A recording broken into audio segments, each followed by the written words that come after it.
পাঠ করতে চাই সেটি হচ্ছে the concept of risk in Islam. Risk নিয়ে আমাদের অনেকের কিছু মিসকনসেপশন আছে। আমি চাইবো এই স্বল্প সময়ে রিজিকের ব্যাপারে একটি ধারণা আপনাদেরকে দিতে, আপনাদের আইডিয়াটা যাতে ক্লিয়ার থাকে, কনসেপ্ট যাতে ক্লিয়ার থাকে। প্রিয় ভাই এবং বোনেরা, আমরা অনেকে, সবাই না, অনেকে মনে করি যে রিস্ক হচ্ছে যেটা আমরা খাই, যেটা আমরা খাই এটা রিজিক, অথবা যে অর্থ আমরা উপার্জন করি এটা রিজিক। আমাদের অনেকের ধারণা। আসলে রিজিকের ব্যাপারে আমাদের ধারণাটা পূর্ণাঙ্গ নয়, এর বাইরেও অনেক কিছু আছে। রিস্কের বাংলা হচ্ছে জীবন উপকরণ, ইংরেজিতে বলে সাস্টেনেন্স বা প্রভিশন। অর্থাৎ জীবন পরিচালনায় একটা মানুষের যা যা লাগে তার সবই রিস্ক। শুধু আমরা যেটা খাই, যেটা উপার্জন করি, শুধু এতটুকুই রিস্ক নয়। এটা অনেক ওয়াইডার সেন্সে আমাদেরকে চিন্তা করতে হবে। আমরা আমাদের পুরো জীবন জুড়ে যা পাই, যা খাই, যা অর্জন করি, যেটা লাভে ধন্য হই, সবটাই রিস্ক। আমরা অনেকে যে বুঝি যেটা আমরা খাই, যেটা উপার্জন করি এটা রিস্ক, এটা যে একেবারেই রিস্ক নয় সেটা নয়, তবে এটা আংশিক সত্য, এটাও রিস্ক। অর্থ, খাদ্য, জাগতিক সম্পদ, এটাও রিস্ক। কিন্তু এটা রিস্কের সর্বনিম্ন স্তর, the lower level of provision, the lower level of risk হচ্ছে এই যে খাদ্য, অর্থ, জাগতিক সম্পদ।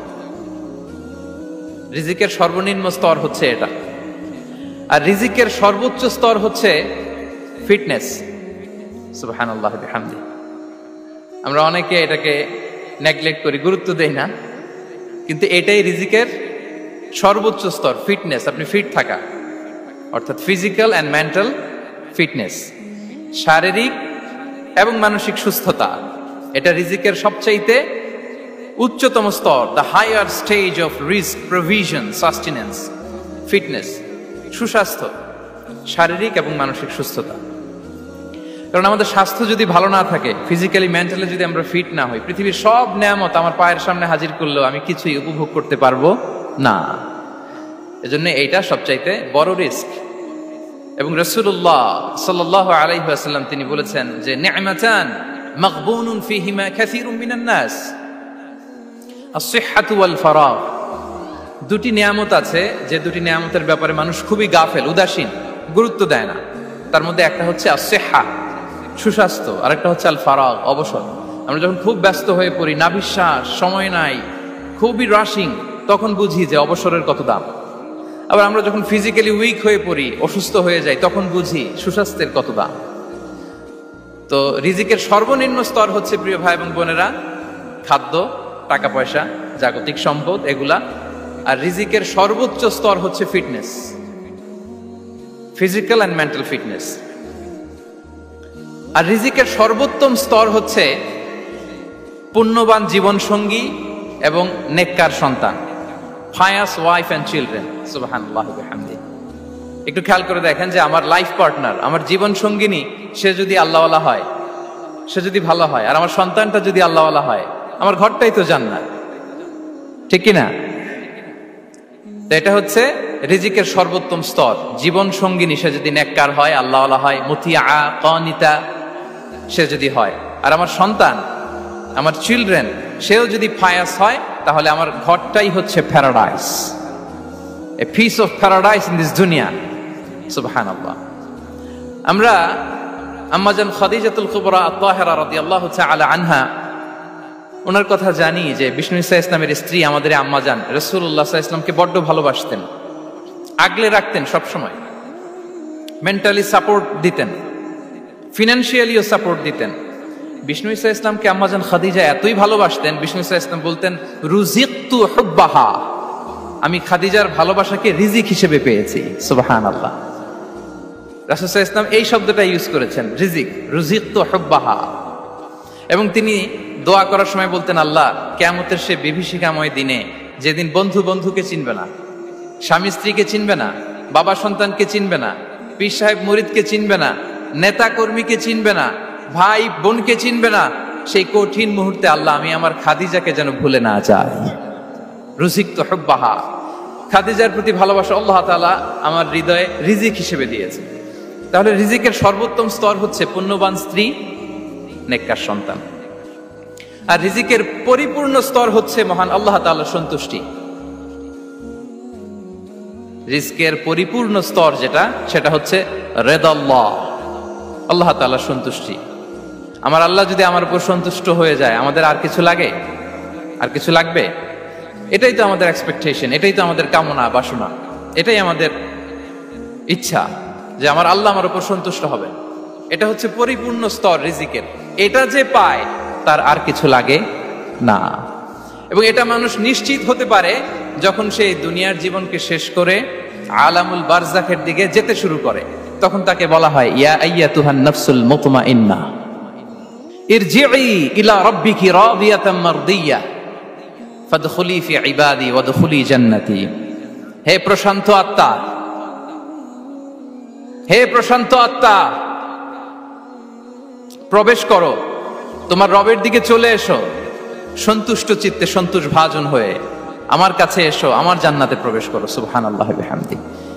এই দুনিয়া ছেড়ে যখন আমরা যাব, তখন যদি এই অ্যানাউন্সমেন্টটা আমার জন্য দেয়া হয়, আমার আর কিছু চাওয়ার পাওয়ার আছে? প্রিয় ভাই এবং বোনেরা বলেন, এই আল্লাহর সন্তুষ্টির ঘোষণা যদি আমি এই পৃথিবী থেকে বিদায় লগ্নে পেয়ে যাই, আমাদের আর কিছু চাওয়া পাওয়ার আছে? ইয়া আইয়াতুহান নাফসুল মুতমাইন্নাহ ইরজিই ইলা রাব্বিকি রাদিয়াতাম মারদিয়া। আমরা কিছুদিন আগে আমাদের সকলের প্রিয় আল্লামা দেলোয়ার হোসেন সাঈদী রাহিমাহুল্লাহ নওয়ারাল্লাহু মারকাদাহু ওয়া জাআলাল ফিরদাউস মাসওয়াহু, ওনাকে আমরা হারিয়েছি। আমি যখন ওনার শোক বার্তা নিয়ে ফেসবুকে স্ট্যাটাস লিখি, কমেন্টে আমি এই আয়াতটা লিখেছিলাম। আমি খুঁজে পাচ্ছি না যে আমি কি দিয়ে এটার উপমা দিব, কি দিয়ে ওনার বিদায়ের উপমা আমি জানাবো। আমি খুঁজে পাচ্ছিলাম না কোনো আয়াত। তখন এই আয়াতটা লিখে আমি উপমা দিয়েছি। আল্লাহু আকবার। গোটা বিশ্বের মানুষ কেঁদেছে, গোটা বিশ্বের মানুষ গায়েবানা জানাজা পড়েছে, গোটা বিশ্বের মানুষ ওনাকে অশ্রুসিক্ত বিদায় দিয়েছে। From north to the south, from east to the west, the entire globe, মিন মাশারিকিল আরদি ইলা মাগারিবিহা, অশ্রুসিক্ত বিদায় তিনি পেয়েছেন। এটাই আল্লাহ তাআলার সন্তুষ্টির একটা জলজ্যান্ত নমুনা। জোরে বলেন ঠিক কিনা? এর চেয়ে জলজ্যান্ত নমুনা আমার জীবদ্দশা আমি দেখিনি। এত মানুষের কান্না, কাবার গিলাফ ধরে কান্না, এভাবে ভালোবাসা প্রকাশ করা, এভাবে তার প্রতি তার জন্য অশ্রুসিক্ত দোয়া করা, কান্না জড়িত দোয়া, এটাই প্রমাণ করে যে আল্লাহ তাআলা ওনার উপর সন্তুষ্ট হয়ে গিয়েছেন। ওনার আর কি চাই? আমাদের আল্লাহর আর কি চাই? আর কিছুর দরকার নাই, ঠিক কিনা? এ যে পরম সৌভাগ্য, এরকম বিদায় নিতে পারা এটা পরম সৌভাগ্য। আমরা আল্লাহর জন্য দোয়া করি, আল্লাহ তাআলা সারা জীবন তিনি যেমনি কোরআনের বার্তাকে গোটা বিশ্বব্যাপী পৌঁছিয়ে দিয়েছেন, তার কবরটাকে আল্লাহ তাআলা কোরআনের নূর দিয়ে আলোকিত করে দেখ। কোরআনকে আল্লাহ তাআলা তার কবরের সাথী বানাক। কোরআনকে আল্লাহ তাআলা তার কিয়ামতের দিন, in the day of judgement, তার পক্ষে শাহাদাতকারী হিসেবে কবুল করুন। সম্মানিত ভাই এবং বোনেরা, আল্লাহ তাআলার সন্তুষ্টি পরিপূর্ণ রিজিক, এটা হচ্ছে পরিপূর্ণ, দ্য কমপ্লিট রিস্ক। তাহলে আমরা যেটা ভাবি অর্থ, আমরা যেটা ভাবি সম্পদ, এটা রিজিকের সর্বনিম্ন স্তর। সর্বোচ্চ স্তর হচ্ছে fitness, physical and mental fitness. সর্বোত্তম স্তর হচ্ছে পুণ্যবান স্ত্রী, নেককার সন্তান। আর পরিপূর্ণ স্তর হচ্ছে আল্লাহ তাআলার সন্তুষ্টি। হাদিসে সবরকে বলা হয়েছে সবচেয়ে প্রশস্ত স্তর। আর সবর, পেশেন্স, ধৈর্য। রাসূলুল্লাহ সাল্লাল্লাহু আলাইহি ওয়াসাল্লাম বলেছেন, মা রুজিকা আবদুন খায়রান লাহু ওয়ালা আওসা মিনাস সবর। সবরের চেয়ে কোনো প্রশস্ত নেয়ামত, প্রশস্ত রিজিক আল্লাহ তাআলা কোনো বান্দাকে দেয়নি। ধৈর্য, আমাদের অনেকের ধৈর্য কম। আপনাদের কি অবস্থা? ধৈর্য আছে তো? হ্যাঁ, সবার ধৈর্য আছে না? আপনাদের দেখেই বোঝা যাচ্ছে মাশাআল্লাহ, খুব ধৈর্যের সাথে আপনারা একেবারে শেষ সময় পর্যন্ত আছেন। তো এই ধৈর্যের প্র্যাকটিসটা আমাদের করতে হবে। আমরা যেন অস্থির না হয়ে যাই, আমরা যেন আতঙ্কিত না হই, আমরা যেন প্রশান্ত থাকি, আমরা যেন ধৈর্যের প্র্যাকটিস করি। বিশেষ করে আমাদের সন্তানদের এটা শেখাতে হবে। কারণ ধৈর্য এটা এমন একটা গাছ, যে গাছে সারা গায়ে কাটা কিন্তু এর ফলটা বড় মিষ্টি। ধৈর্য এমন একটা গাছ, যে গাছে সারা গায়ে কাটা কিন্তু এর ফলটা বড় সুস্বাদু। তো সেই টেস্টি ফ্রুট যদি আপনি ট্রাই করতে চান, আপনাকে ধৈর্য ধারণ করতে হবে। তাহলে হাদিসের আলোকে আমরা জানলাম রিজিকের সবচাইতে প্রশস্ত স্তর হচ্ছে ধৈর্য। রিজিকের সবচাইতে কল্যাণকর স্তর হচ্ছে হিকমা। আল্লাহ তাআলা বলছেন, আল্লাহ যাকে চান তাকে এই হিকমা দেন, আর যাকে আল্লাহ তাআলা হিকমা দেন তাকে প্রভূত কল্যাণ দান করেন। হিকমা, প্রজ্ঞা, উইজডম, নলেজ আর কমন সেন্স দুইটা যখন একসাথে হয় এটা উইজডম হয়ে রিফ্লেক্ট করে। আই রিপিট, জ্ঞান এবং আকল, নলেজ আর কমন সেন্স দুইটা যখন একসাথে হয় ওটা হয়ে যায় উইজডম বা প্রজ্ঞা। কখন কোথায় বলতে হয়, কেমন ভাবে বলতে হয়, কি করে বলতে হয়, কখন কি করতে হয়, কতটুকু করতে হয়, কোথায় যে থামতে হয়, এটা জানার নাম হচ্ছে হিকমা। আর হিকমা হচ্ছে সবচাইতে কল্যাণকর রিস্ক। রিস্কের ব্যাপারে এখন মোটামুটি আমাদের একটা আইডিয়া ক্লিয়ার হয়েছে না? রিস্ক কি, কত ধরনের হতে পারে, রিস্কের সবচেয়ে নিম্ন স্তর কি, সর্বোচ্চ স্তর কি, সবচেয়ে প্রশস্ত স্তর কোনটা, সর্বশ্রেষ্ঠ স্তর কোনটা, সবচেয়ে কল্যাণকর স্তর কোনটা। এ পর্যায়ে আমরা জানবো যে এই রিজিকের বন্দোবস্ত কে করেন। কে করেন বলেন তো দেখি? এই রিজিকের বন্দোবস্ত একচ্ছত্র ভাবে আল্লাহ তাআলা এটা নিয়ন্ত্রণ করেন। তিনি রিজিকের মহাব্যবস্থাপক। যে আয়াত দিয়ে আমি শুরু করেছি প্রিয় ভাই এবং বোনেরা, ওমা মিন দাব্বাতিন ফিল আরদি ইল্লা আলাল্লাহি রিজকুহা ওয়া ইয়ালামু মুস্তাকাররাহা ওয়া মুস্তাওদাআহা কুল্লুম ফি কিতাবিম মুবিন। ভূপৃষ্ঠে বিচরণশীল যত প্রাণী আছে এই সবগুলো প্রাণীর রিজিকের ব্যবস্থাপনা আল্লাহ তাআলা নিজ কুদরতে করেন, এবং এই প্রত্যেকটা প্রাণীর স্থায়ী অস্থায়ী নিবাস সম্পর্কে, অবস্থান সম্পর্কে তিনি জানেন। এখানে যদিও ফিল আরদি বলা হয়েছে, বস্তুত জলে, স্থলে, বায়ুমণ্ডলে যত লিভিং ক্রিয়েচার আছে সব লিভিং ক্রিয়েচারের রিজিকের বন্দোবস্ত করেন কে? এজন্য তিনি হচ্ছেন রাজ্জাক। তিনি ওনার একটা নাম দিয়েছেন যে আমি হচ্ছি আর রাজ্জাক, ইন্নাল্লাহা হুয়ার রাজ্জাকু যুল কুওয়াতিল মাতিন। নিশ্চয় আল্লাহ তাআলা তিনি হচ্ছেন আর রাজ্জাক, তিনি রিজিকের ব্যবস্থাপক। যে কেউ রাজ্জাক হতে পারে না, চাইলে রাজ্জাক হওয়া যায় না। রাজ্জাক একজন, তিনি কে? আল্লাহ। রিজিকের রেসপন্সিবিলিটি আল্লাহ, রিজিক নিয়ে চিন্তা আল্লাহর। তো আল্লাহর চিন্তা আমি করলে হবে? বলেন, যেটার দায়িত্ব আল্লাহ, যে রেসপন্সিবিলিটি আল্লাহর, ওই রেসপন্সিবিলিটি আমি নিলে হবে? হবে না। তাহলে আল্লাহ তাআলা নিজেকে আর রাজ্জাক বলে কোরআনে আমাদের সামনে উপস্থাপন করেছেন। রাজ্জাকের তিনটা বৈশিষ্ট্য আছে, যেই সত্তার মধ্যে তিনটা বৈশিষ্ট্য খুঁজে পাওয়া যায় তিনি হচ্ছেন আর রাজ্জাক, দ্য প্রোভাইডার, দ্য সাস্টেইনার। আর রাজ্জাক কোন সেই তিন গুণ? এক নম্বর গুণ হচ্ছে নো ডেফিসিয়েন্সি, তার কোনো অভাব থাকবে না। হু continuously provide sustenance to his creatures, যে লাগাতার, নিয়মিত, প্রতিনিয়ত তার সৃষ্টিকে রিজিক দেন এবং গোটা বিশ্বকে রিজিক সরবরাহ করতে যে তার ধনভাণ্ডারের 1 ইঞ্চিও কমে না। সুবহানাল্লাহ বিহামদি। এই যে সাইয়েদনা আদম আলাইহিস সালাম থেকে শুরু করে আপ আনটিল নাও গোটা বিশ্বের সবগুলো মানুষকে, জিন জাতিকে, পক্ষীকুল, সাগরের অতল গহ্বরে দ্য ব্লু ওয়েল, নীল তিমিগুলোকে, বিশাল মাছগুলো, এতদিনে কি বলেন, এত হাজার হাজার বছর রিজিক দেওয়ার পরও তার ধনভাণ্ডার কমে নাই না। আল্লাহ বলে তোমাদের যার যা লাগবে, যার যা চাহিদা, যার যেটা দরকার সবও যদি দিয়ে দেয় আমি আল্লাহর ধনভাণ্ডারের 1 ইঞ্চিও কমবে না। আর Razzak যুল কুওয়াতিল মাতিন, the provider, the sustainer. তাহলে রাজ্জাক হতে হলে ওই সত্তার তিনটা গুণ লাগে। এক হচ্ছে নো ডেফিসিয়েন্সি, তার কোনো ঘাটতি থাকতে পারবে, তিনি ভুলতে পারবেন না। দুই number, who never forget the needs of his creation, তার সৃষ্টির কোথায়, কার, কখন, কোনটা লাগে এটা ভুলে গেলে চলবে না। ধরেন তিনি নর্থ আমেরিকাতে, এখানে কানাডায় যারা আছে, আমেরিকাতে যারা আছে তাদেরকে রিজিক দিচ্ছে, ওদিকে সাউথ আমেরিকাতে, ব্রাজিলে, আর্জেন্টিনার জঙ্গলে কিছু জনগোষ্ঠী রয়ে গেছে, এদের কথা আল্লাহ ভুলে গেছে। তারা বেঁচে থাকতে পারবে?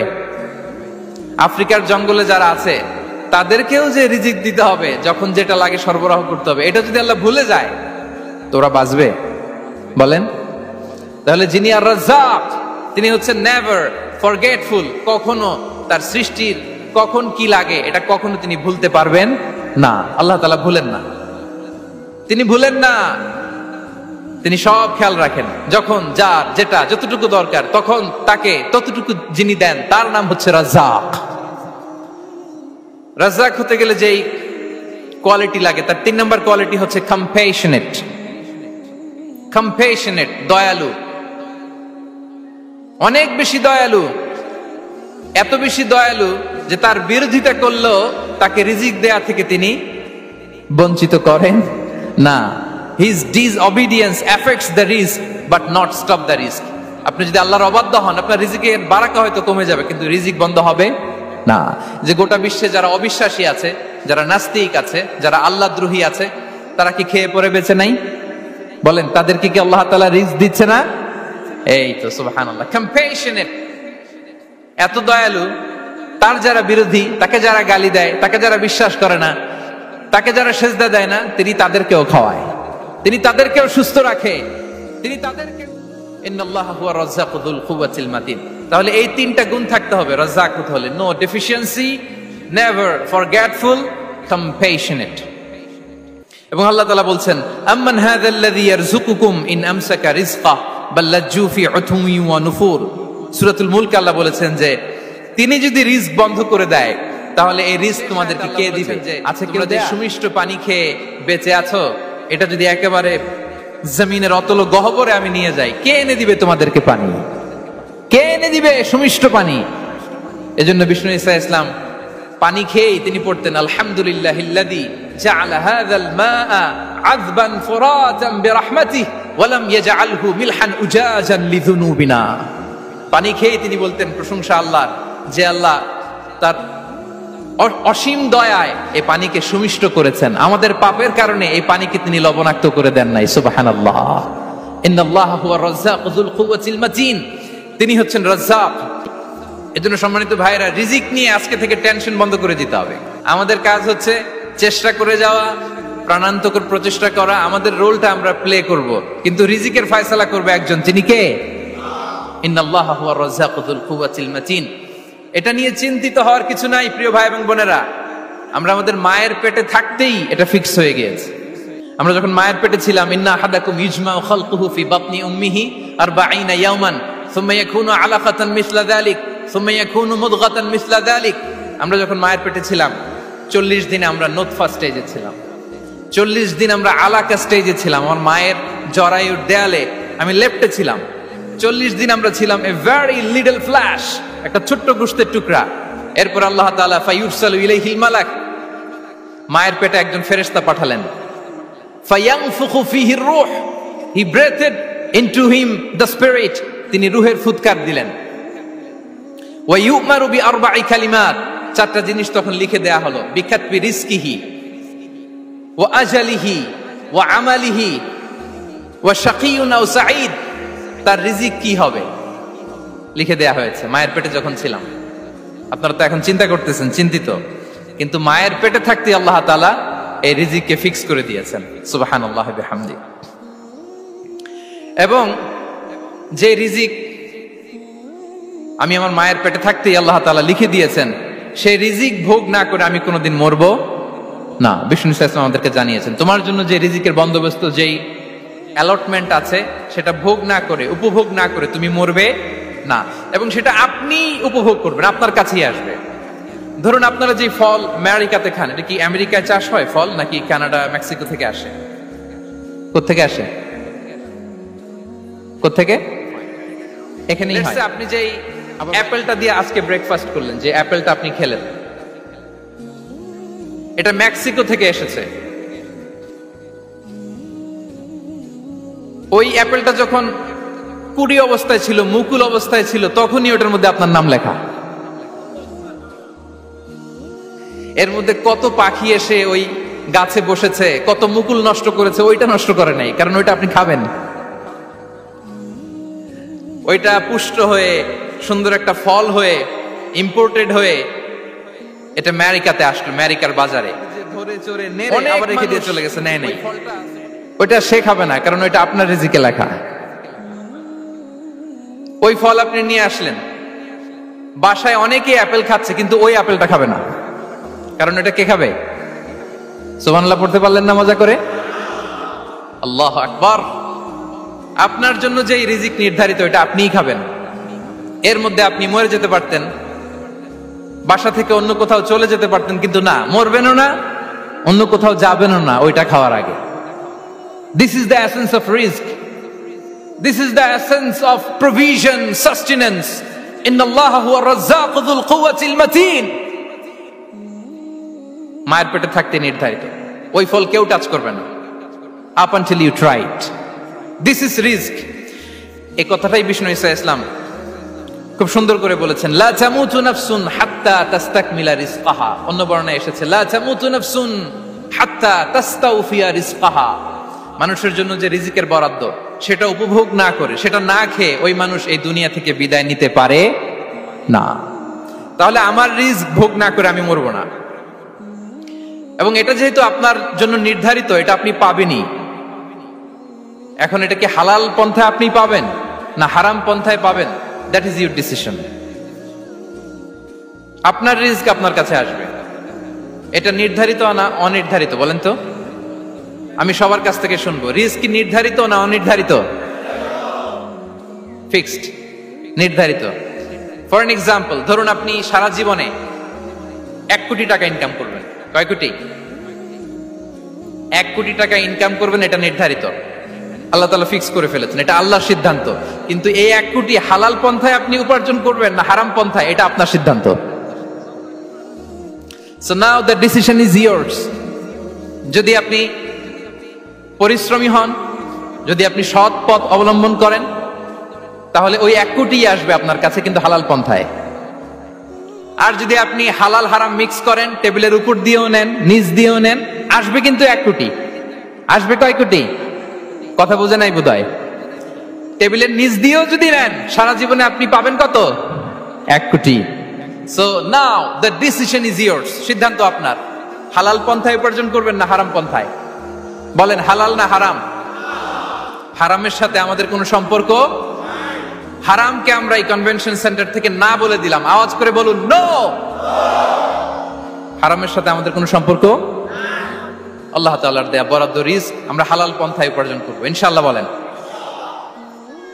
তাহলে মায়ের পেট থেকে নির্ধারিত হয়ে গেল, আমারটা আমি পেলাম, হালাল ভাবে আমি নিব। আরেকটা জিনিস মনে রাখতে হবে যে কেউ কারো রিজিকে ভাগ বসায় না, কেউ না। আমরা অনেকে মনে করি যে আমি ওকে দিলাম, ওকে খাওয়াইলাম, আমি বোধহয় খাওয়াইলাম। না, সে আপনারটা খায় নাই, সে তার রিজিকই খেয়েছে। আমাদের ঘরে আমাদের বন্ধু বান্ধব আসে অনেক সময়, আমাদের ঘরে অনেক সময় অতিথি আসে, তাদেরকে আমরা আপ্যায়ন করি, তাদেরকে খাওয়াই। আসলে সে আমারটা খায় না, সে কারটা খায়? তার নিজেরটাই খায়। বিষ্ণু ইসলাম এটা খুব সুন্দর করে বলেছেন। ওনার কাজিন চাচাতো ভাই আব্দুল্লাহ ইবনে আব্বাসকে একদিন অনেক নাসিহা করছিলেন। করতে করতে এক পর্যায়ে তিনি বললেন, ওয়া আলাম, ইবনে আব্বাসকে বলছেন, ওয়া আলাম আন্না মা আসাবাকা লাম ইয়াকুন লিইখতিআক ওয়া মা আখতাআকা লাম ইয়াকুন লিইউসিবাক। আব্দুল্লাহ, জেনে রাখো, যেটা তুমি পাওয়ার এটা তুমি কোনোদিন হারাবা না। যেটা তোমার হওয়ার কথা ছিল ওটা তুমি কোনোদিন মিস করবা না। আর যেটা তুমি পাওয়ার কথা না, গোটা বিশ্বের সব শক্তিকে হাতের মুঠোয় আনলেও সেটার দেখা তুমি পাবে না, পাবে না। ওয়া আলাম আন্নামা আসাবাকা লাম ইয়াকুন লিইখতিআক ওয়া মা আখতাআকা লাম ইয়াকুন লিইউসিবাক রুফিআতিল আকলাম ওয়া জাফফাতিস সুহুফ। আব্দুল্লাহ, রিজিক নিয়ে চিন্তিত হয়ো না, রিজিক নিয়ে পেরেশান হয়ো না। প্লে ইউর রোল, রিজিক ইজ ফিক্সড। যেটা তুমি পাওয়ার তুমিই পাবা, যেটা তুমি পাওয়ার কথা না, চেষ্টা করেও সেটা তোমার কাছে আসবে না। সম্মানিত সুধী, এ পর্যায়ে আমরা জানবার চেষ্টা করব যে কিসে রিজিক বাড়ে, কি করলে রিজিকে ভরপুর বারাকা হয়, রিজিকের চাবিকাঠি কোথায়, কোন পথে চললে রিজিকে ভরপুর বারাকা হবে, আমার জীবনে বরকত নেমে আসবে রিজিকে। এটা জানতে মনে যাচ্ছে না আমাদের? হ্যাঁ, কষ্ট হচ্ছে আপনাদের? কষ্ট হচ্ছে? তাহলে কি করলে রিজিকে ভরপুর বারাকা হয়, কি করলে আমার জীবনে ভরপুর বারাকা নেমে আসে, এই পয়েন্টটাতে আমরা একটু আলোকপাত করি।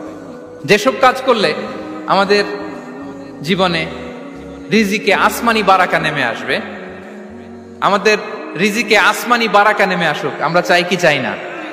সবাই আমরা চাই নিশ্চয়ই।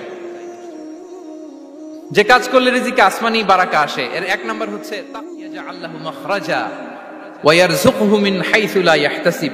যে আল্লাহকে ভয় করে, যে আল্লাহ সচেতন, আল্লাহ তাকে মাখরাজ। মাখরাজ মানে কি জানেন? ওই যে এক্সিট লেখা না এদিকে, এই এক্সিটকে আরবিতে বলে মাখরাজ। মানে কোথাও আটকাবেন না, বের হওয়ার রাস্তা আছে। কোথাও আটকাবেন না, বের হওয়ার রাস্তা আল্লাহ তাআলা, ক্রাইসিসে পড়লে, সংকট মোমেন্টে আল্লাহ তাআলা ওখান থেকে এক্সিটের ব্যবস্থা আপনাকে করে দিবেন। ওয়া ইয়ারযুকুহু মিন হাইসু লা ইয়াহতাসিব, এমন জায়গা থেকে আল্লাহ তাআলা রিজিকের ব্যবস্থা করবেন যে সে কল্পনাও করে নাই। এরকম অনেক সময় হয় না যে আমি ভাবিও নাই যে এখান থেকে আমার রিজিকের বন্দোবস্ত হতে পারে, কোত্থেকে যে রিজিক চলে আসলো। এরকম জীবনে মাঝে মাঝে হয় কি হয় না? ব্যবস্থা করেন কে? যারা আল্লাহ তাআলাকে ভয় করে, যারা আল্লাহ সচেতন, তাদেরকে আল্লাহ তাআলা স্পেশাল রিজিক দিয়ে ধন্য করেন। তাকওয়াল্লাহ। পুরো কোরআনের মূল শিক্ষা কি? পুরো ইসলামের এসেন্স কি, জিস্ট কি, সারাংশ কি যদি আমাকে জিজ্ঞেস করা হয়, আমি বলবো তাকওয়াল্লাহ, আল্লাহর ভয়, আল্লাহর সচেতনতা। Allah is watching me, Allah is observing me. আল্লাহ তাআলা আমায় দেখছেন। আমি যাই করি না কেন, দরজা বন্ধ করে, জানালা বন্ধ করে, সব বন্ধ করেও যদি করি, পৃথিবীর সবার চোখ ফাঁকি দেয়া গেল, আল্লাহর চোখ ফাঁকি দেয়া যায়? পুলিশের চোখ ফাঁকি দেয়া যায়, সিকিউরিটির চোখ ফাঁকি দেওয়া যায়, আমার সাথের বন্ধুদের চোখ ফাঁকি দেয়া যায়, ফাঁকি দেয়া যায় না একটা মহান সত্তার চোখ। তিনি কে? এই যে সেন্সেশন, অনুভূতি, দিস ইজ তাকওয়া। এই অনুভূতিটার নামই হচ্ছে তাকওয়া, যে আমি যাই করি, যেভাবে করি, যখন করি, কেউ দেখে না, কিন্তু দেখে কে? কেউ যেটা দেখে না সেটা দেখে কে? দিস ইজ তাকওয়া। এই তাকওয়ার চর্চা যার মধ্যে আছে, তার রিজিকে বারাকা নেমে আসবে। আমরা যেন তাকওয়ার চর্চা করি, আমাদের ছেলে মেয়েদের যেন এটা শেখাই যে কেউ দেখে না বাবা, কিন্তু আল্লাহ দেখে। ছোটবেলা থেকে যদি আমাদের সোনামণিদের ব্রেইনে এই তাকওয়াল্লাহ নামের এই সফটওয়্যারটা ইনস্টল করে দেই, আর কোনোদিন সে বিপদগামী হবে না, পথচ্যুত হবে না। ওই ছেলেকে দিয়ে আর পৃথিবীতে অন্যায় করানো যাবে না। সে পাপ কাজ করবে না, সে অন্যায় কাজ করবে না, সে অন্যের রাইটস নষ্ট করবে না, সে দুর্নীতি করবে না, সে ঘুষ খাবে না, সে সুদ খাবে না। শুধু দুর্নীতি দমন কমিশন দিয়ে দুর্নীতি বন্ধ করা যায় না। এই তাকওয়া আল্লাহর সফটওয়্যার ইনস্টল করে দিতে হবে। তাহলে এক নাম্বার হচ্ছে তাকওয়া। আল্লাহর ভয় যেন আমরা আমাদের হৃদয়ে রাখি। যাদের হৃদয়ে আছে আল্লাহর ভয়, তারা কভু পথ ভুলে যায় না। কি অসাধারণ কথা! তাহলে এক নম্বরে তাকওয়া আল্লাহ। দুই number আত-তাওয়াক্কুল আলাল্লাহ, to put your trust on Allah, to depend on Allah, আল্লাহর উপর ভরসা রাখা। আমরা ভরসা রাখি কার উপর? আওয়াজ করে বলুন, কার উপর? আমরা আমাদের ভরসা রাখি আল্লাহর উপর, কার উপর ভরসা রাখি না। ভরসা একজনের উপর। বিষ্ণু ইসা ইসলাম বলেছেন, লাউ আন্নাকুম তাওয়াক্কালুনা আলাল্লাহি হাক্কা তাওয়াক্কুলিহি লা রাযাকাকুম কামা ইয়ারযুকুত তায়র তাকদু খিমাসান ওয়া তারুহু বিতানান। পাখি যেমনি আল্লাহর উপর তাওয়াক্কুল করে, তোমরা যদি এমনি তাওয়াক্কুল করতে পারো, তাহলে পাখিকে আল্লাহ যেমনি রিজিক দেয়, তোমাদেরকে আল্লাহ তাআলা তেমনি রিজিক দিবেন। পাখি কি করে ভাই? সকালবেলা তার বাসা থেকে কিচির মিচির রবে, হ্যাঁ, দিক বিদিক ছুটে বেড়ায়, ছুটতে থাকে মাইলকে মাইল। আবার বিকেল বেলায় গধূলি লগ্নে আল্লাহ তাআলা উদর পূর্তি করে তার নিড়ে ফিরিয়ে দেয়। ইসলামে পাখিকে তাওয়াক্কুলের মডেল হিসেবে উপস্থাপন করা হয়েছে। কাকে? পাখিকে। এবার খেয়াল করে দেখেন তো, পাখি কি করে? সকালবেলা ঘরে বসে বসে তাওয়াক্কুল করে নাকি?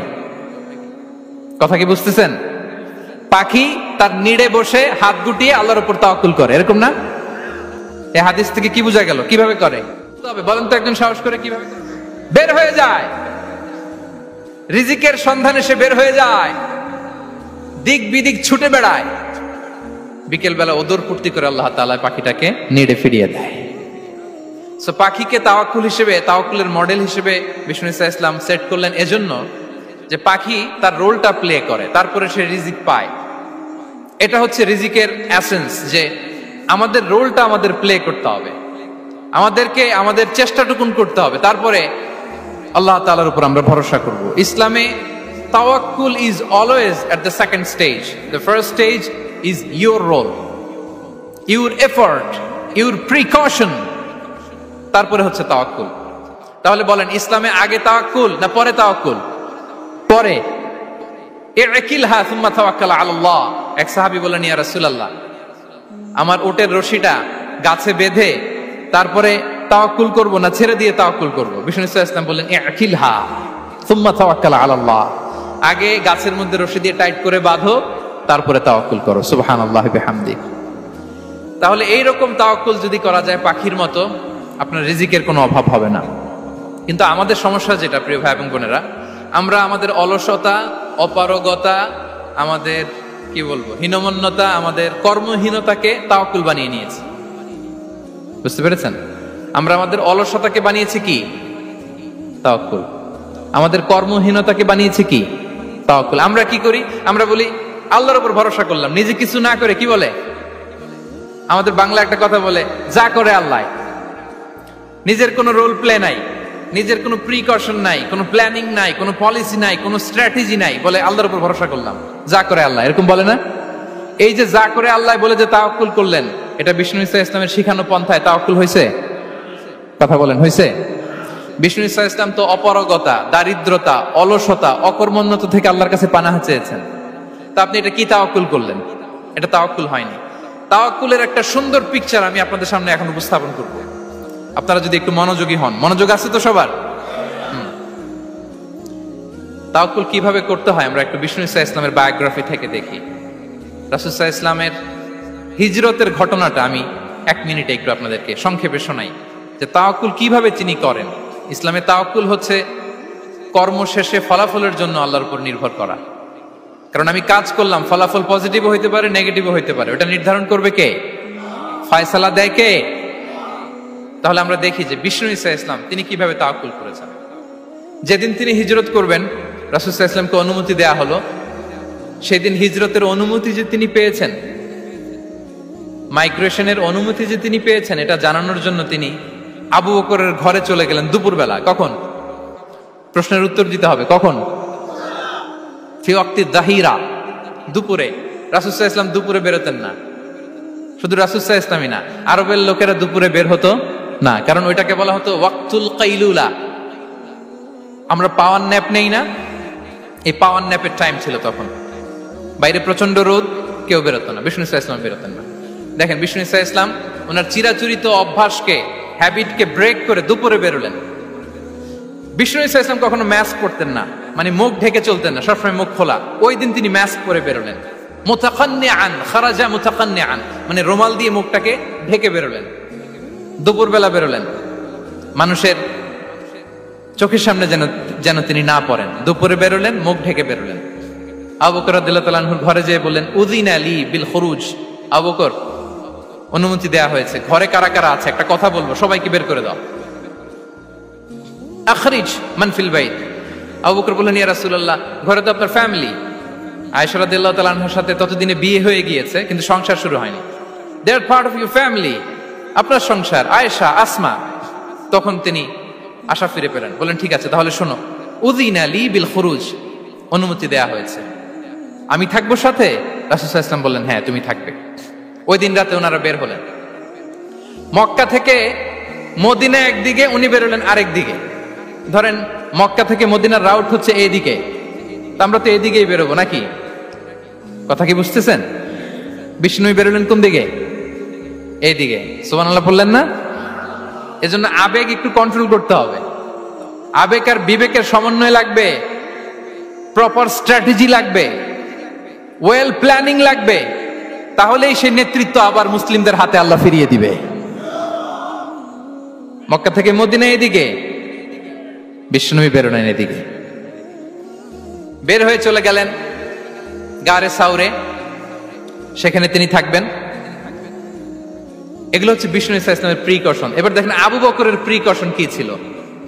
আবু বকর রাদিয়াল্লাহু প্ল্যান করলেন, বিষ্ণুনবী যেহেতু 3 দিন এই গারে সাউরে থাকতে চান, রাত্রিবেলা বের হয়ে তো ওনার অবস্থান শুরু করলেন, তাহলে 3 দিন মক্কায় আমাদের ব্যাপারে কি বলে, কে কি বলে, এটা আমাদের জানার দরকার আছে না নাই? ওনার ছোট্ট ছেলে আব্দুল্লাহকে উনি অ্যাসাইন করলেন। Abdullah, now you have a very, খুবই গুরুত্বপূর্ণ একটা দায়িত্ব তোমাকে পালন করতে হবে। কি? তুমি সকালবেলা মক্কার বাজারে যে এই দোকানে যাবা, ওই দোকানে যাবা, ওই দোকানে যাবা, দেখবা যে মক্কার কুরাইশরা কে কি বলে, কারণ তারা তো আমাদেরকে খুঁজবে, তন্ন তন্ন করে খুঁজবে। তারা কে কি বলে এই তথ্যটা এসে আব্দুল্লাহ তুমি আমাদেরকে দিয়ে দিবে। সুবহানাল্লাহ। আবু বকর রাদিয়াল্লাহু তাআলা আনহুর ছোট্ট ছেলে আব্দুল্লাহ মক্কার বাজারে এখানে যায় ওখানে যায়, কে কি বলে সে সব শুনে আস্তে করে এসে মরুভূমি পার হয়ে গারে সাউরে যে আবু বকর রাদিয়াল্লাহু তাআলা আনহুর কাছে ইনফরমেশন সব দিয়ে দিচ্ছে। কিন্তু দেখেন, যেই মুহূর্তে আব্দুল্লাহ তথ্য নিয়ে মক্কা থেকে গারে সাউরে আসে, আব্দুল্লাহ যখন হেঁটে হেঁটে আসে, মরুভূমির বালুর মধ্যে তার ফুটপ্রিন্ট পড়ে যায় না? কথা বলেন না কেন? পড়ে যায় না? তা আবু জাহেল, উতবা সাইবার তো বেশি কষ্ট করা লাগে না, তারা খুঁজতে খুঁজতে যখন আব্দুল্লাহর ফুটপ্রিন্ট পেয়ে যায়, ছোট্ট বাচ্চার ফুটপ্রিন্ট, এটা ফলো করলেই তো আবু বকর আর মুহাম্মদ, ঠিক কিনা? সুবহানাল্লাহ। আবু বকর রাদিয়াল্লাহু তাআলা আনহুর প্ল্যানিং দেখেন, তিনি যেমনি ছোট্ট আব্দুল্লাহকে ইনফরমেশন গ্যাদার করার জন্য সেট করলেন, তিনি ওনার একটা রাখালকে সেট করলেন, তার নাম হচ্ছে আমির ইবনে ফুহায়রা। আমির ইবনে ফুহায়রাকে তিনি অ্যাসাইন করে বললেন, আমির, আব্দুল্লাহ যখন সকালবেলা আমাদেরকে ইনফরমেশন দিয়ে চলে যাবে, তুমি আমার ছাগলগুলোকে এনে মরুভূমির এই জায়গায় একটু চালাবা, তাহলে ওইখানে আর আব্দুল্লাহর ছোট্ট বাচ্চার ফুটপ্রিন্ট থাকবে না, ওখানে আমার ছাগলগুলোর ফুটপ্রিন্ট থাকবে। সুবহানাল্লাহ। এত আসতে বললে হবে? আল্লাহু আকবার। আল্লাহ বিশ্বনবী সাল্লাল্লাহু আলাইহি ইসলামকে সেফটি দেওয়ার জন্য, আমির, আব্দুল্লাহ চলে যাবে, তোমার ডিউটি শুরু, আব্দুল্লাহর একটা ফুটপ্রিন্টও যেন না থাকে, ওখানে ছাগল চড়াবা। শুধু তাই নয়, আব্দুল্লাহ ইবনে উরাইকিত নামে একজন গাইড ভাড়া করল আবু বকর, যিনি মক্কা থেকে মদিনায় তাদেরকে নিয়ে যাবে, কিন্তু ক্যারাভান, কাফেলা যেই পথে চলে ওই পথে নয়, সাওয়াহিলি পথে, একটা আনইউজুয়াল আননোন রাউট ধরে ওনারা মক্কা থেকে মদিনায় যাবে। নিয়ে যাচ্ছে সর্বশেষে সে যখন দেখাই দিল যে এখান থেকে সোজা চলে গেলে আপনারা মদিনায় চলে যাবেন, বিদায়। আল্লাহ রাসূল সাল্লাল্লাহু আলাইহি ওয়াসাল্লাম কোয়াইট এন্ড কাম, আবু বকর রাদিয়াল্লাহু তাআলা আনহু ব্যাক এন্ড ফোর্থ করছেন, সামনে যাচ্ছেন, পেছনে যাচ্ছেন, কি না কি হয়, কিন্তু বিষ্ণু সাল্লাল্লাহু আলাইহি ওয়াসাল্লাম একেবারে শান্ত, কারণ বিষ্ণু সাল্লাল্লাহু আলাইহি ওয়াসাল্লামের হাতে যা করার ছিল তিনি সব করে ফেলেছেন, সর্বোচ্চ প্রিকশন নিয়েছেন। Now he is putting his trust on Allah, now he is in the state of his তাওয়াক্কুল। বিষ্ণু সাল্লাল্লাহু আলাইহি ওয়াসাল্লাম এখন তাওয়াক্কুল করতেছেন, বিষ্ণু সাল্লাল্লাহু আলাইহি ওয়াসাল্লাম তখন তাওয়াক্কুলের মোমেন্টে আছেন। আপনি এবার এই হিজরতের ঘটনাকে অ্যানালাইসিস করেন, আবু বকর রাদিয়াল্লাহু তাআলা আনহু তিনি কতটা প্রিকশন নিলেন, বিশ্বনবী সাল্লাল্লাহু আলাইহি ওয়াসাল্লাম কতটা প্রিকশন নিলেন। আমরা টিপিক্যাল বাঙালি মুসলমান যদি নবী হইতাম, আমরা কি করতাম? আমরা বলতাম, আমি নবী, আমার কাছে ওহী আসে, আমি রাত্রিবেলা লুকিয়ে লুকিয়ে গারে সাউরে যাব কেন, আমি দিনের বেলায় ঢং ঢং করে আবু জাহেলের নাকের সামনে দিয়ে যাব, দেখি আল্লাহর শক্তি বেশি না আবু জাহেলের শক্তি বেশি। এরকম সস্তা বলে আওড়াতাম না আমরা, আমি নবী, সরি ফর দ্য স্ল্যাং, আমি নবী, আমি লুকিয়ে রাতে কেন যাব, আমি আবু জাহেলের সামনে দিয়ে যাব, দেখি আল্লাহর শক্তি বেশি না আবু জাহেলের শক্তি বেশি, এরকম বলতাম না। কিন্তু বিষ্ণু ইসলাম কেমনটা করেছেন? না, দুপুরে বেরোন না, ওই দিন দুপুরে বেরোলেন, মাস্ক পরেন না, মাস্ক পরে বেরোলেন, সংবাদ দেওয়ার সময় সাবধানতা অবলম্বন করলেন। আবু বকর রাদিয়াল্লাহু তাআলা আনহু ছোট্ট বাচ্চা আব্দুল্লাহকে অ্যাসাইন করলেন, আমির ইবনে ফুহাইরাকে অ্যাসাইন করলেন, আব্দুল্লাহ ইবনে উরাইকিতকে অ্যাসাইন করলেন। সবকিছু যখন শেষ, এবার তারা মদিনা অভিমুখে রওনা হলেন, মুতাওয়াক্কিলানা আলাল্লাহিল মুস্তাআন, আল্লাহর উপর তাওয়াক্কুল করে। This is the true essence of তাওয়াক্কুল, ডিয়ার ব্রাদার্স এন্ড সিস্টার্স। এটা হচ্ছে তাওয়াক্কুল। তো তাওয়াক্কুল যদি করতে হয় বিষ্ণু ইসলামের মতো করতে হবে। তাওয়াক্কুল always at the second stage ইসলামে। আগে আপনার রোল, আগে first you have to play your role, তারপর আপনি আল্লাহর উপর তাওয়াক্কুল করবেন।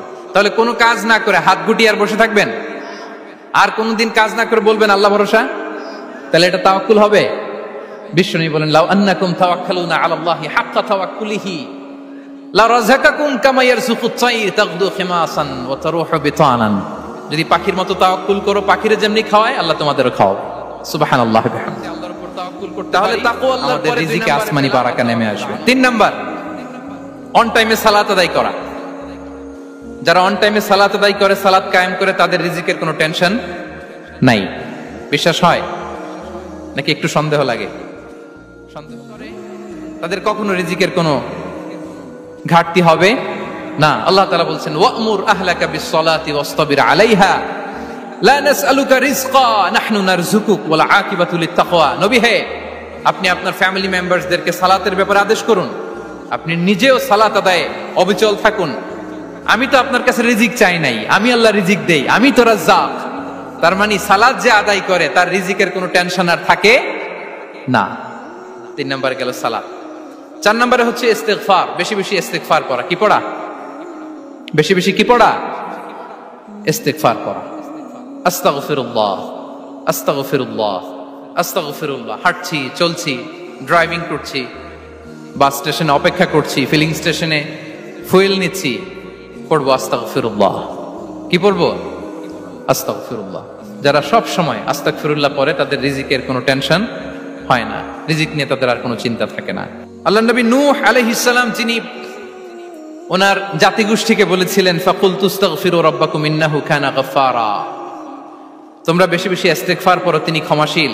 ইস্তিগফার পড়লে কি হবে? ইউরসিলিস সামাআ আলাইকুম মিদরারা, রহমতের বৃষ্টি বর্ষণ হবে, তোমাদের জমিগুলো উর্বর হবে। ওয়া ইউমদিদুকুম বিআমওয়ালি ওয়া বানিন, আল্লাহ তাআলা তোমাদেরকে সম্পদে বারাকা দিবেন, সন্তানে বারাকা দিবেন। ওয়া ইয়াজআল লাকুম জান্নাতিন ওয়া ইয়াজআল লাকুম আনহারা, তোমাদের ফসল ক্ষেতগুলো সবুজ শ্যামল হয়ে ভরপুর হবে, তোমাদের রিজিকে বারাকা নেমে আসবে। তাহলে আমরা যেন বেশি বেশি ইস্তিগফার করি। বিষ্ণু ঈসা ইসলাম বলেছেন, মান লাযামাল ইস্তিগফার জাআলাল্লাহু লাকুম মিন কুল্লি দীকিন মাখরাজা ওয়া মিন কুল্লি হাম্মিন ফারাজা ওয়া ইয়ারযুকহু মিন হাইসু লা ইয়াহতাসিব, যে সব সময় ইস্তিগফার পরে তার কোনো টেনশন থাকে না, তার জীবনে দুশ্চিন্তা আসে না, আর এমন জায়গা থেকে আল্লাহ রিজিকের বন্দোবস্ত করে যেটা সে কল্পনাও করে নাই। সুবহানাল্লাহ। আমরা যেন বেশি বেশি ইস্তিগফার করি। আস্তাগফিরুল্লাহ, এটা হচ্ছে ভেরি শর্ট ফর্ম অফ ইস্তিগফার। অথবা পড়তে পারেন আস্তাগফিরুল্লাহ আল্লাযী লা ইলাহা ইল্লা হুয়াল হাইয়ুল কাইয়্যুম ওয়া আতুবু ইলাইহি। সাইয়্যিদুল ইস্তিগফার মুখস্থ আছে না আমাদের? এটা যেন বেশি বেশি পড়ি। ইয়াকিনের সাথে যে সাইয়্যিদুল ইস্তিগফার পড়বে, যেই দিন পড়বে ওই দিন যদি মৃত্যু হয় সে জান্নাতি। কোন রাতে মুকিনান বিহি, ইয়াকিনের সাথে যদি সাইয়্যিদুল ইস্তিগফার কে রিসাইট করে, ওই রাতে যদি সে মৃত্যুবরণ করে, বিষ্ণু বলেন সে জান্নাতি। তাহলে প্রিয় ভাই এবং বোনেরা, আমরা যেন ইস্তিগফার করি। তারপরে কয়টা গেল? 1 2 3 4 5 নম্বরে হচ্ছে সিলাতুর রাহিম, আত্মীয়তার বন্ধনকে মজবুত করা। যারা আত্মীয়তার সম্পর্ককে মজবুত করে তাদের জীবনে রিজিকের কোনো টেনশন নাই, রিজিকে ভরপুর বারাকা নেমে আসে। রাসূল সাল্লাল্লাহু আলাইহি ওয়াসাল্লাম বলেন, মান সাররাহু আইয়ুবসাতা লাহু ফি রিজকিহি ওয়া ইউনসা লাহু ফি আসারিহি ফালিয়াসিল রাহিমা, যে চায় তার রিজিকে বরকত হোক, যে চায় তার হায়াতে বরকত হোক, সেজন্য আত্মীয়তার বন্ধনকে মজবুত রাখে। আমরা যেন আমাদের আত্মীয়তার সম্পর্ককে বজায় রাখি। এটা আল্লাহর আরশে লেগে থাকে আর বলে যে আমাকে মিলায় আল্লাহ তারে মিলায়, যে আমাকে ছিন্ন করে আল্লাহ তাআলা তার সাথে সম্পর্ক ছিন্ন করে। বিষ্ণু বলেন, লা ইয়াদখুলুল জান্নাতা কাতি', আত্মীয়তার সম্পর্ক যে ছিন্ন করেছে সে কশিন কালেও আল্লাহর জান্নাতে প্রবেশ করার এন্ট্রি পাবে না। আমরা যেন আত্মীয়তার সম্পর্ক বজায় রাখি। 6 নাম্বার, কাসরাতুস সাদাকা, দান করলে রিজিকে বারাকা আসে। আল্লাহ তাআলা বলেন, ওয়া মা আনফাকতুম মিন শাইইন ফাহুয়া ইউখলিফুহু ওয়া হুয়া খায়রুর রাযিকিন, যে দান করে, দান করলে যে ঘাটতি হয় আল্লাহ তাআলা এই ঘাটতিটাকে রিপ্লেস করে দেয়, রিপ্লেস করে দেয়। বিষ্ণু ঈসা ইসলাম বলেছেন, মা নাকাসা মালু আবদিন মিন সাদাকা, চ্যারিটি করলে, দান করলে আল্লাহ তার সম্পদ কখনো কমায় না। প্রতিদিন সকালবেলা দুজন ফেরেশতা নেমে বলতে থাকে, আল্লাহুম্মা আ'তি মুনফিকান খালাফা, আল্লাহুম্মা আ'তি মুমসিকান তালাফা। ফেরেশতা দুজন বলে, আল্লাহ যে দান করলো, দানের কারণে যে ঘাটতিটা হলো এটা তুমি মেক আপ করে দাও, এটা তোমার পক্ষ থেকে বারাকা দিয়ে রিপ্লেস করে দাও। আর যে ধরে রাখলো, কৃপণতা করলো, ওর সম্পদকে আল্লাহ তুমি ধ্বংস করে দাও। ওয়াল ইয়াযু বিল্লাহ। আমরা যেন দান করি। এরপরে বিষ্ণু ঈসা ইসলাম বলেছেন, বেশি বেশি হজ উমরা করলে, বেশি বেশি যদি কারো সাধ্য থাকে, ফিনান্সিয়াল ক্যাপাসিটি থাকে, বেশি বেশি হজ উমরা করলে তার রিজিকে বারাকা নেমে আসে। সব শেষে হচ্ছে দোয়া করা, রিজিক বৃদ্ধির কি করা? দোয়া করা। বিষ্ণু ঈসা ইসলাম নিজেও দোয়া করতেন। উম্মে সালামা রাদিয়াল্লাহু তাআলা আনহা, আমাদের আম্মা জান, তিনি বর্ণনা করেন, রাসূল সাল্লাল্লাহু আলাইহি ওয়াসাল্লাম ফজরের সালাতের পরে সালাম ফিরিয়ে তিনি পড়তেন, আল্লাহুম্মা ইন্নী আসআলুকা ইলমান নাফিআ ওয়া রিজকান তাইয়্যিবা ওয়া আমালান মুতাকাব্বালা। আই রিপিট, আল্লাহুম্মা ইন্নী আসআলুকা ইলমান নাফিআ ওয়া রিজকান তাইয়্যিবা ওয়া আমালান মুতাকাব্বালা। প্রত্যেকদিন ফজরের সালাতের পরেই বিষ্ণু ঈসা ইসলাম এই দোয়াটা পড়তেন, আল্লাহ তোমার কাছে আমি উপকারী জ্ঞান চাই, আল্লাহ তোমার কাছে আমি পবিত্র রিজিক চাই, আল্লাহ তোমার কাছে আমি কবুলযোগ্য আমল চাই, আমার আমলগুলো যেন কবুল হয়। এই দোয়াটা করতেন। এই দোয়াটা পড়বেন তো সবাই। বিষ্ণু ঈসা ইসলাম নিজে পড়তেন সকালবেলা, একেবারে দিনের শুরুতেই রিজিকের বরকতের জন্য দোয়া করে তিনি ওনার ডে স্টার্ট করতেন। কোরআনে অনেক আয়াতে রিজিকের জন্য দোয়ার ব্যাপারে পাওয়া যায়, আমরা সেদিকে যাব না। সাইয়েদনা ঈসা আলাইহিস সালাম তিনি বলেছেন, আল্লাহ আকাশ থেকে মায়েদা পাঠান, ওই আয়াতের শেষে বলেছেন ওয়ারযুকনা ওয়া আনতা খায়রুর রাযিকিন, আল্লাহ আপনি আমাদেরকে রিজিক দিয়ে ধন্য করুন, আপনিই তো রিজিক দাতা। আল্লাহ নবী ইব্রাহিম আলাইহিস সালাম তিনি দোয়া করেছেন রব্বি জাআল হাযা বালাদান আমিনা ওয়ারযুক আহলাহু মিনাস সামারাত, আল্লাহ এই জনপদকে মক্কাকে আপনি পবিত্র নগরী, এই নগরীকে আপনি নিরাপদ নগরী করুন, আর এই নগরীর অধিবাসীদেরকে আপনি ফলমূল দিয়ে রিজিক দান করুন। তাহলে নবীরা তারা স্বয়ং রিজিকের দোয়া করেছেন। আমরা যেন রিজিক প্রাপ্তির জন্য, রিজিকে বারাকার জন্য আল্লাহ তাআলার কাছে দোয়া করি। আরবরা একটা চমৎকার কথা বলে, আর রিজকু লিমান সাআ লাইসা লিমান দাআ ফাকাত, মানে রিজিক শুধু যারা দোয়া করে তাদের জন্য নয়, দোয়ার সাথে সাথে যারা চেষ্টা করে তাদের জন্য। সুবহানাল্লাহ পড়েন। দোয়ার সাথে দাওয়ার দরকার আছে না নাই? তাওয়াক্কুলের পয়েন্টে আমরা বলেছি যে আমাদের সর্বোচ্চ চেষ্টাটুকুন করব। তাওয়াক্কুল মানে হচ্ছে কোনো কাজের প্ল্যান করা, ওই প্ল্যান বাস্তবায়নের জন্য যা যা দরকার হাজির করা, এরপরে প্রাণান্তকর প্রচেষ্টার জন্য ঝাঁপিয়ে পড়া, এরপরে কর্মশেষে ফলাফলের জন্য কার উপর নির্ভর করা? আল্লাহর উপর নির্ভর করা। সো আমাদের রোলটা যেন আমরা প্লে করি। জমিনকে আল্লাহ প্রশস্ত করে দিয়েছেন, আল্লাহ বলেছেন ওয়া কুলু মির রিজকি, জমিনকে প্রশস্ত করেছি, এর পরতে পরতে ঘুরো, খোঁজো, চেষ্টা করো তোমার রিজিক তুমি নাও। ইসলাম আমাদেরকে কর্মমুখী হতে শেখায়। আমি আমার বিভিন্ন আলোচনায় বলি যে ইসলাম কতটা কর্মমুখী ধর্ম। একটা ছোট্ট হাদিস দিয়ে শেষ করি। রাসূল সাল্লাল্লাহু আলাইহি ওয়াসাল্লাম বলেছেন ইন কামাতিস সাআতু ওয়া ফি ইয়াদি আহাদিকুম ফাসিলা। রাসূল সাল্লাল্লাহু আলাইহি ওয়াসাল্লাম বলেন যে যদি কেউ দেখে কিয়ামত শুরু হয়ে গিয়েছে আর তার হাতে একটা চারা গাছ, কি গাছ? আর ওদিকে কি শুরু হয়েছে? বিষ্ণু সাল্লাল্লাহু আলাইহি ওয়াসাল্লাম বলেন যদি তার সুযোগ থাকে কিয়ামত শুরু হওয়ার আগেই যেন চারা গাছটা সে রোপণ করে দেয়। তার মানে থামার জন্য এই পৃথিবীতে আমরা আসি নাই। আমরা পৃথিবীতে এসেছি এই পৃথিবীকে আবাদ করার জন্য, এই পৃথিবীটা লিড করার জন্য। এই পৃথিবীতে শুধু সামনের ছোটার জন্য মুসলমানদের আগমন হয়েছে। চিল্লায় বলেন ঠিক কিনা? এইদিকে কিয়ামত, এইদিকে চারা গাছ, যদি সুযোগ পাও এটা রোপণ করে দাও। আপনারা মারিয়াম আলাইহিস সালামের ঘটনা জানেন। তার গর্ভে আল্লাহ তাআলা স্বামী ছাড়া সন্তান দিয়েছিলেন। ঈসা আলাইহিস সালাম ভূমিষ্ঠ হলেন। পাশ দিয়ে আর এদিকে খেজুর গাছ, একটা খেজুর গাছের পাশে হেলান দিয়ে তিনি ক্লান্ত, শ্রান্ত, পরিশ্রান্ত মারিয়াম আলাইহিস সালাম এবং প্রচন্ড ক্ষুধার্ত। কোত্থেকে খাবার পাবেন? আল্লাহ তাআলা বললেন ওয়া হুজ্জি ইলাইকি বিজিযইন নাখলাতি তুসাকিত আলাইকি রুতাবান জানিয়া। মারিয়াম একটু কষ্ট করো, গাছের ডাল ধরে টান দাও, দেখবে সুমিষ্ট খেজুর টপ টপ করে নিচে পড়বে। আচ্ছা, আল্লাহ তাআলা চাইলে এমনি অটোমেটিক্যালি খেজুরগুলো নিচে ফেলতে পারতেন না? আওয়াজ করে বলেন পারতেন কিনা? না, এটা সুন্নাতুল্লাহ ফিল আরদের বিরোধী। আল্লাহ তাআলা চেয়েছেন মারিয়াম একটু করুক, এরপর বাকিটা আমি করি। সুবহানাল্লাহ বলবেন না? খেজুর গাছের ডাল ধরে একটু টান দাও, তুসাকিত আলাইকি রুতাবান জানিয়া, টসটসে খেজুর পড়বে। তাহলে ইসলাম আমাদেরকে কর্মমুখী হতে শেখায়। মুসা আলাইহিস সালাম লোহিত সাগরের সামনে চাইলে আল্লাহ তাআলা রাস্তা বানিয়ে দিতে পারতেন। আল্লাহ কি বললেন?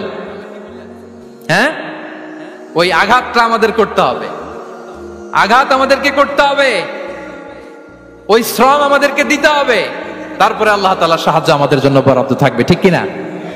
সম্মানিত ভাইয়েরা, এটাই হচ্ছে সুন্নাতুল্লাহ ফিল আরদ। এটাই জমিনে আল্লাহর সিস্টেম, এটাই the law of nature in this universe. এখানে আমাকে প্রচেষ্টা করতে হবে, আমার রোল প্লে করতে হবে, তারপরে আমার রিজিক আমার কাছে আসবে। তাই আমরা যেন কায়মনোবাক্যে রিজিকের বারাকার জন্য আল্লাহ তাআলার কাছে দোয়া করার পাশাপাশি আমাদের রোলটা যেন আমরা প্লে করি, আমাদের রোলটা যেন আমরা প্লে করি, তাহলে আমাদের রিজিকে বারাকা নেমে আসবে। কারণ তিনি যখন বারাকা দিবে ওইটা নিয়ে কুলানো যাবে না। এটা বিশ্বাস হয়? বিশ্বাস হয়? ওয়াল্লাহু ইয়ারযুকু মান ইয়াশা বিগাইরি হিসাব। তিনি যখন দেয় এমন দেয়া দেয় ওটা আপনি নিয়ে কুলাতে পারবেন না। তো সেই রিজিকের উপযুক্ত যেন আমরা হই। আমরা যেন দোয়ার পাশাপাশি আমাদের প্রচেষ্টা অব্যাহত রাখি, আমাদের প্রিকশন অব্যাহত রাখি, আমাদের কর্মচঞ্চল অ্যাটেম্পটগুলো অব্যাহত রাখি, তাহলে আল্লাহ তাআলা আমাদেরকে রিজিক দিয়ে, ভরপুর রিজিক দিয়ে আমাদেরকে তিনি ধন্য করবেন। হাদা মা ইনদি ওয়াল ইলমু ইনদাল্লাহ আলাইহি তাওয়াক্কালতু আলাইকুম ওয়া রাহমাতুল্লাহি তাআলা ওয়া বারাকাতুহু।